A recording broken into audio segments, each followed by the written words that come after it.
Welcome back. So one of my passions that I've spent over the last 20 years focusing on is entrepreneurship. And when I think about small business and all the small business owners and entrepreneurs that I've worked with, the main thing that comes to mind is the struggle. It is a struggle. It's not easy to start something. It's not easy to grow something that didn't exist before. Whether you're an entrepreneur with a new idea that people haven't thought about before, that's a tremendous challenge, or just starting a business that people do know, a restaurant or some common products that people buy, and being a new player in that field has its own challenges as well. The struggle, the challenges, and the lessons that you learn through the process, that's what I've, and as a team with the agency Blue Liner that I've worked with for the last 17 years, we've developed a system, a framework that we call the 7 pillars. And what I'd like to do is share a nugget. Each episode we'll have a segment on the 7 pillars and take a component of it and distill it, talk about the principles and discuss some case studies and how those can help entrepreneurs and small business owners to be balanced, to be able to have enough fuel for the long haul, because it is a real journey, it is a marathon, and oftentimes these entrepreneurs need support, otherwise they can run out of steam or have personal health issues because they're working so hard. So the 7 pillars is geared towards really optimizing and creating efficiencies, bringing learnings to small business owners and businesses, efficiencies that help them operate more smoothly and more harmoniously. So what really drives the whole methodology, as we call it, or 7 pillar system, is these 7 core principles. And so let's take a quick look at what those are. We have the list here on the screen. Time mastery, goal-oriented, holistic, innovation-driven, business intelligence obsessed or scientific, organic and agile, and collaborative or collaboration. These are the 7 essential principles. We won't have time to dig into all of those today, but I'd like to focus particularly on the first 2, time mastery. It's something that, a slight nuance on time management. Time mastery is really the place that we get to where we feel like our schedule, the way we balance between all the different responsibilities we have in our lives, from personal to spiritual to work, obviously, to our family life, where we feel like it's in a nice place. It's a nice balance. There's an efficiency to it. We're able to achieve a lot of the things or many of the things that we aspire to without necessarily taking away or taxing our general sense of energy and our sense of wellness without impacting our health. So time mastery is that place that we can get to. It's an ideal, it's a goal, and it's the first principle, because your time is your energy, it is your life. It's not just something we tick boxes on or fill out a timesheet at the end of the week at our company, as some people take that to be. It's really, where are you choosing to spend your energy? Where is your attention going? Are you really present in those things that need your energy, the challenges and the problems that need your solving? Not only need your time, but they need your awareness and your best foot forward, your best energy.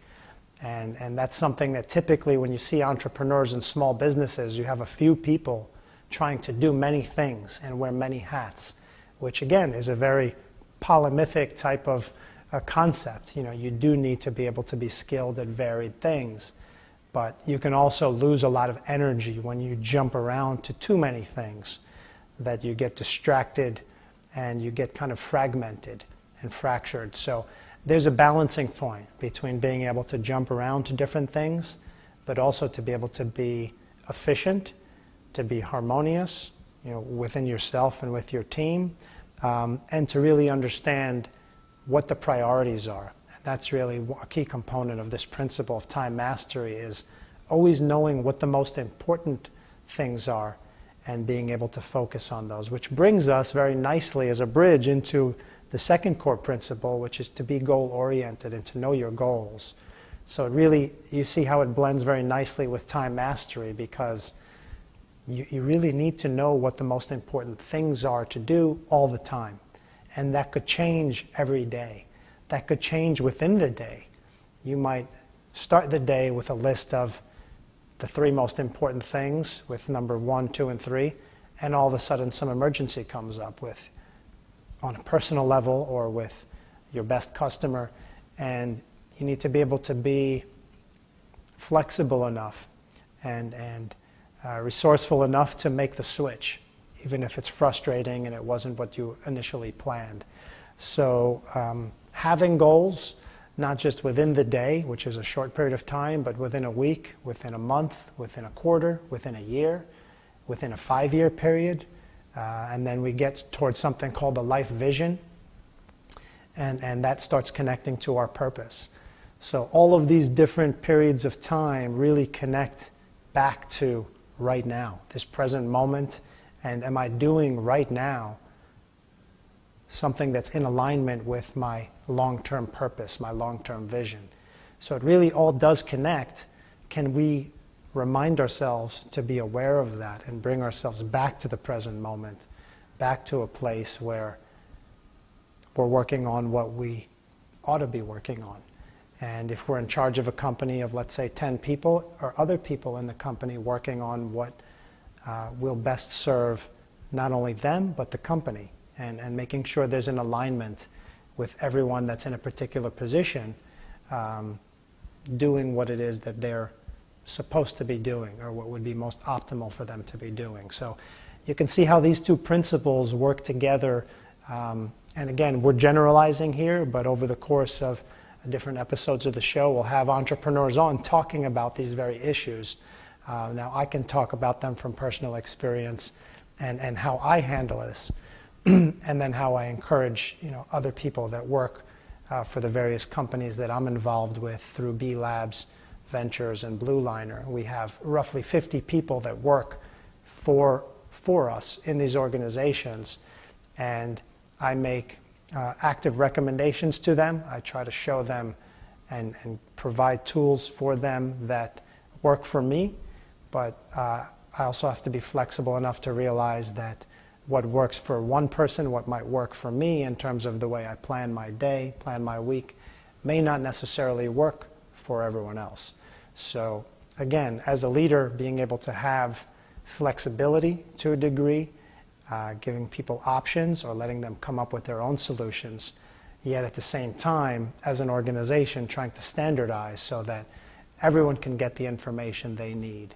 And the different perspectives that people have can be respected, and again, kind of synchronize and be harmonious towards a common purpose, towards a common goal, again, as towards the second principle. So you can see how these principles work on a variety of levels.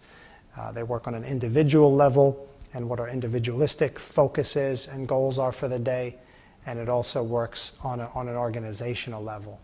And that's naturally in life where things get, it's hard enough to know what it is our purpose is and what we need to do. Now imagine you have to synchronize with others in a body, in an organization, in a family, in a society. So there's different challenges that are presented at all those levels.